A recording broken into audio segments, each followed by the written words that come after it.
Most of the praise, I believe, for Requiem will come from its story and especially the final chapters and the ending.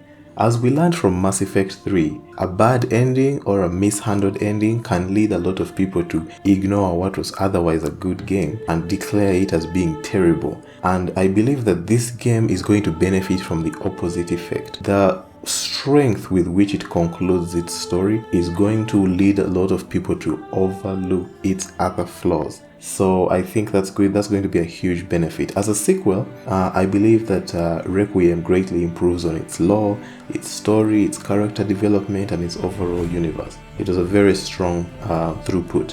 On the gameplay side, there have been three major changes.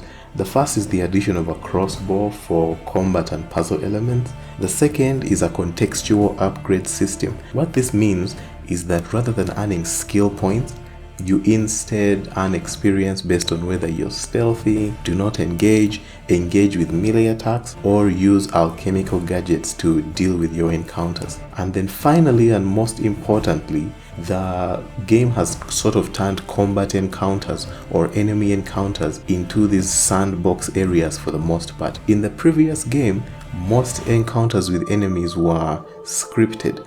There was a very specific way you were meant to handle them, and if you deviated from that, you would get stuck or the game would bug out and then you'd have to do it again. Now, while there is still some of that, a little bit, for the most part, many of the encounters are basically in open areas, and you can decide how you want to deal with the enemies. You can either worm your way through like Hitman or Metal Gear, or you can just kill everybody, and that will make it easy for you to loot the place and explore at your own pace. Now, with all this said, there are some issues. I will go through only those I consider major and those that affect the experience in a notable manner. The first is that I could not get a stable frame rate above medium settings.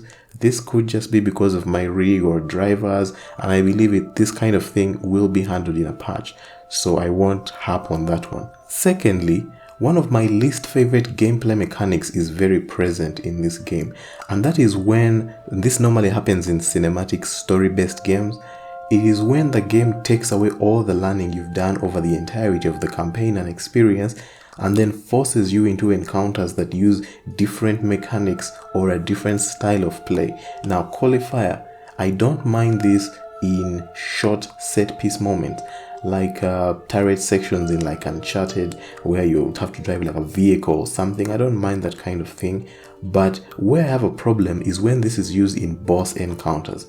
In my opinion, bosses should be skill checks for everything you've learned throughout the game up to that point.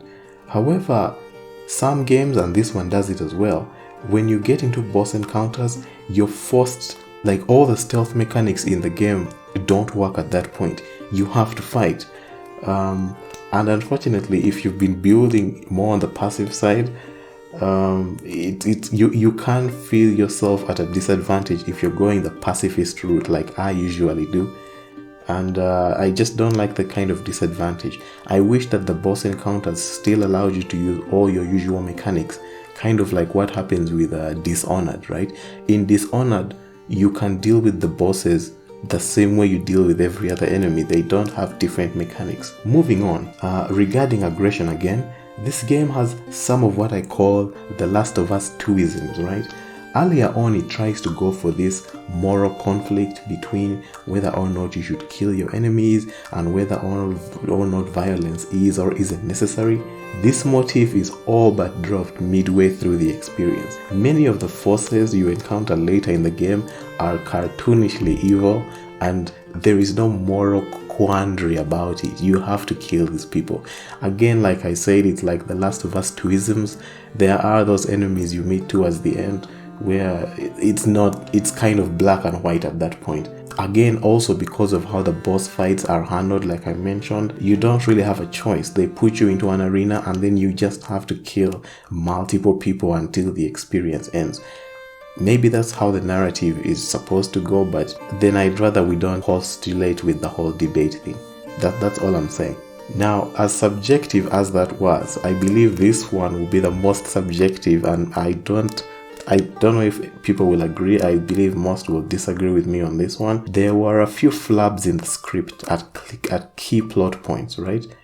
Again, not to harp on it, but it reminds me of The Last of Us 2, where there are certain points at which the characters just keep making the wrong decisions. Characters that should know better just keep making wrong decisions, failing to recognize obvious threats, temporary shifts in character traits and like intelligence in order to allow the plot to proceed.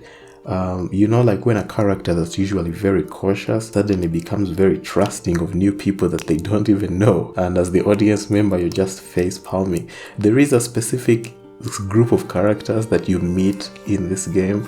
I won't go into spoilers with specifics, but the ease with which the lead characters trust them just made me face palm, like, come on, why? Like, with everything you've been through, why would you just trust these people out of the blue? It feels like a cheap setup for like a reveal that everyone will see coming from a mile away, and it plays out exactly how you think it will. Also, the lead characters in this game cause a lot of unnecessary deaths. I'll just leave it at that. At some point, I find it hard to root for the lead characters, personally. So, luckily these problems aren't enough to knock the game. I still think it's really good. I will summarize it how I summarized the original. If you consider only its story, then it's a masterpiece, and I'm sure some people can make a case for it being Game of the Year based on just its story alone. I believe the sequel met the goals that it wanted to meet, and I think it's a fine experience, definitely better than the original, and I believe it's something that should be looked out for if you're part of the niche that this appeals to. It's not a mass market appeal game, just like the original one was not, but it's much better, and if you played the original, then this is a no-brainer. Definitely you should play this one. Fun fact, it's very easy to exploit the experience gain system in this game. If you want maximum stealth, this game uses those trigger points like a lot of Call of Duty campaigns do, where all you have to know is exactly where you're meant to get to, and you can basically ignore enemies and just make a straight line for the trigger point. Once you get there, the next dialogue and the next sequence will simply start off, and it will just ignore all enemies, even if they've seen you and are directly chasing you.